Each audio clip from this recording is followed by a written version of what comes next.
CPAC was this weekend. CPAC is a big conservative conference where they talk about conservatism in general and what their goals are. The big takeaway is that there's some rising stars. Ron DeSantis, Kristi Noem from the governor of South Dakota both did quite well in there, and Donald Trump as well. He was a big force there. Donald Trump doesn't seem to it won't go away.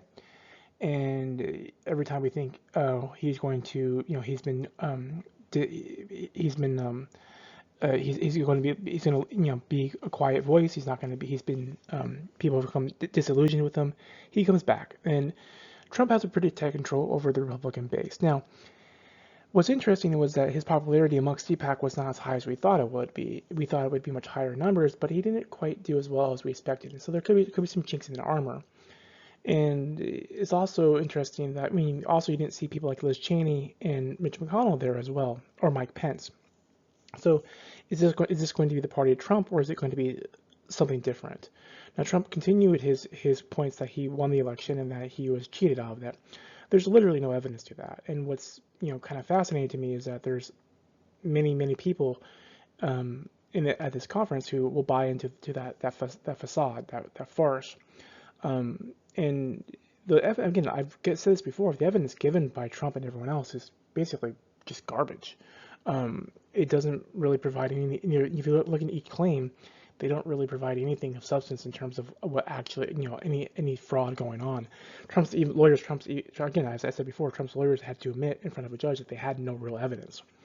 All they have are some circumstantial reports and some affidavits and a really badly done statistical analysis that is pretty comical at best.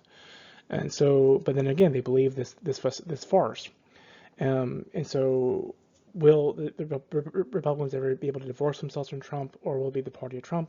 It remains to be seen. It'd be interesting to see how this plays out in the midterms, if they're going to gain ground or not, or if Trump will require blessings, or the blessing of require his blessing for people, or if he can actually primary people out like Liz Cheney. I'm not so sure about how in terms of the rank and file, how much cachet Trump has. So we'll see. Okay, moving on. The minimum wage, it was removed from the omnibus, bill for the COVID relief bill, and it was removed because the Senate parliamentarian said it didn't meet the standard for what a budget reconciliation bill would be. So a budget reconciliation bill is a bill that it has a lower standard for what it requires to pass. You need a simple majority to pass. You don't need the supermajority to get over the filibuster. There's the Byrd rule instituted in the 70s requires that any finance bill only requires a simple majority to overcome a filibuster, because they need to have the government needs to be funded. And so but there's very limited rules about how that is done in terms of what amounts to a spending bill. Minimum wage doesn't really meet that standard. It's part of economics, but it's not part of spending. And so the Democrats were quite upset about that. And the parliamentarian is not someone, it's not an elected official, she's an advisor. And now there is a lot of frustration. The arguments by the Democrats were pretty terrible in terms of just, saying, oh, well, we're tasked to pass this bill, and now we can't do that, and or pass this policy, and if they want to pass it, they should pass it the normal route, right? If it doesn't meet the standards of what a funding bill is, then sorry, that's a you problem, not the parliamentary rules problem. And so the other issue is that I've heard, people, they're not bound by this rule. It's a non-binding recommendation by the parliamentarian, and some people were arguing that they should not abide by the rule. That would be pretty disastrous to them in terms of gaining support, popularity. If they can't abide by their own rules, then they're going to get ridiculed pretty severely by the Republicans, and so that's going to be a non-starter. Moving on. The Kamal Khashoggi killing report was released by the intelligence community.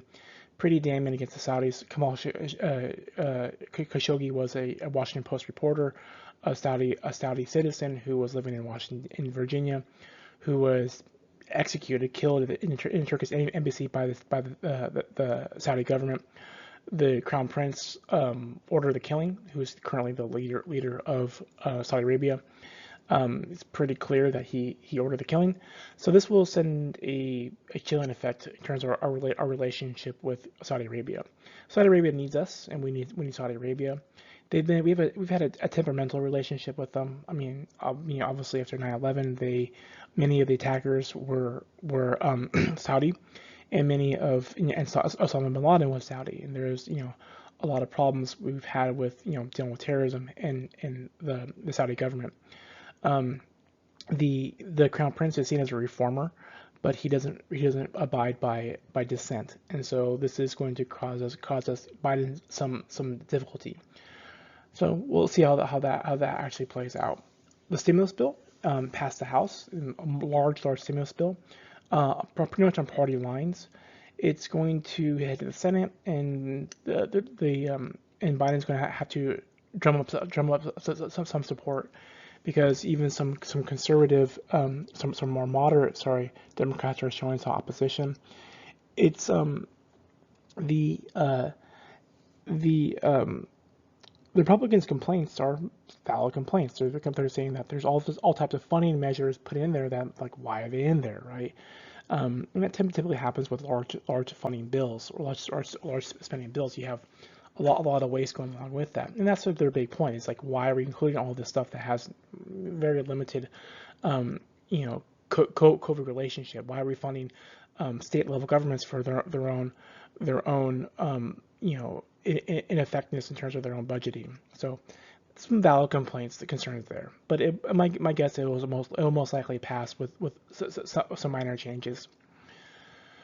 There's a report this week, I think it was Axios, I can't remember who reported this, that Biden reopened a Trump era facility for youth crossing the border, and that they were living in some similar like conditions, not similar, and Biden faced a lot of criticisms for that.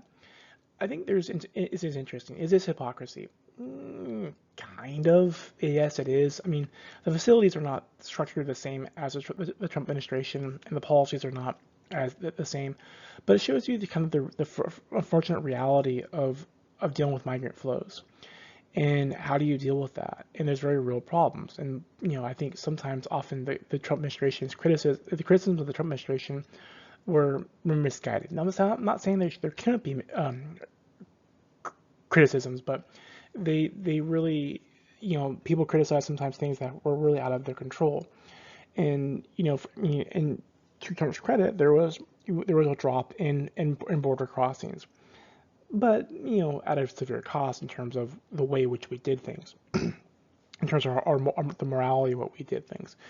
But and so this shows kind of the frustrating dilemma that you have. And even the Obama administration had, they deported a lot of different people because they had to deal with this crisis. And so Biden has to figure out, how do we deal with this crisis and not encourage more migrant flows, because they're going to increase if there's a relaxation of policies. That's going to send the signal that people can cross the border, and it's going to become much more difficult to manage that. And so there is a bit of irony here, and I think level of hypocrisy, and there's room for criticism, because if they're going to criticize Trump's policies and then do very similar things, then that is a little bit of hypocrisy. Moving on, Andrew Cuomo, the governor of New York, has had a second sexual harassment allegation placed against him. And there's been a lot of news in the Fox News, I think, and a couple other conservative outlets have talked a lot about, the hypocrisy involved in how CNN and other people have dealt with this. Cuomo was a darling during the early pandemic.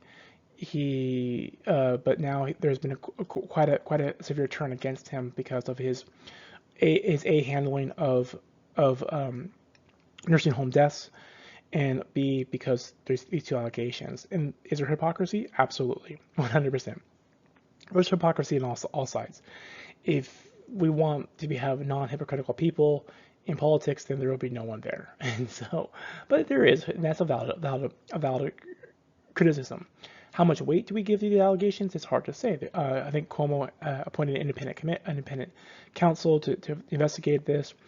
I mean, it's hard to say, right? But nevertheless, this is problematic for him, and it just shows you how quickly your political fortunes can change, and especially if you are a creep to women. I would highly recommend you don't do that because it's completely immoral, and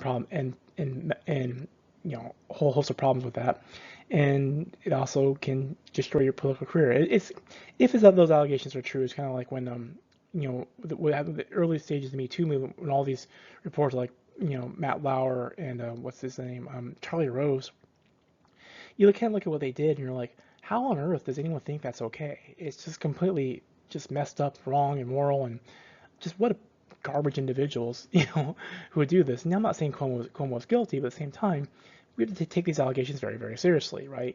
One of the big pushes for the Me Too movement, which is a good push, is that we want to give more credence to people who make accusations because oftentimes their voice is diminished because of power dynamics, and it's absolutely something we should be investigating and take very, very seriously.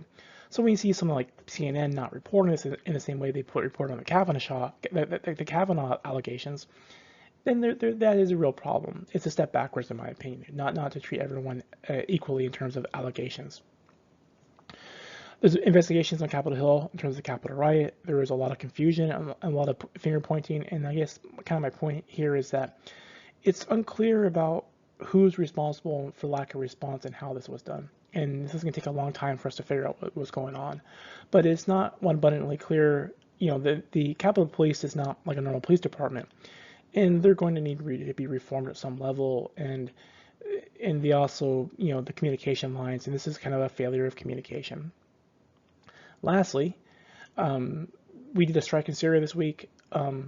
This was, but Biden argued his justification was that these people who were attacking us are forces there, therefore we had a justification to attack.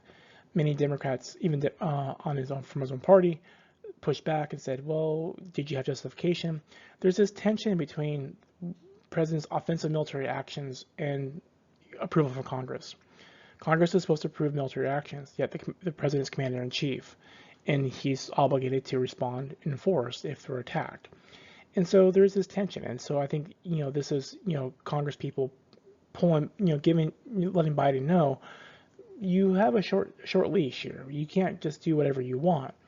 And they want to make sure that the president doesn't overstep his bounds in terms of what he can do and get us involved in more conflict. Nevertheless, Biden is a more foreign policy oriented individual than other presidents have been, and is aware of what the fallout would be.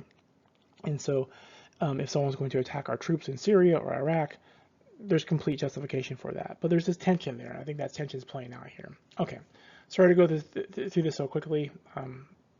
This is just a difficult week when I'm doing all the grading. So next week I'll be back in full form. So my apologies for the quick rundown of this. Probably speaking way too fast for you. My apologies. But I'll talk to you all next week. Thank you very much.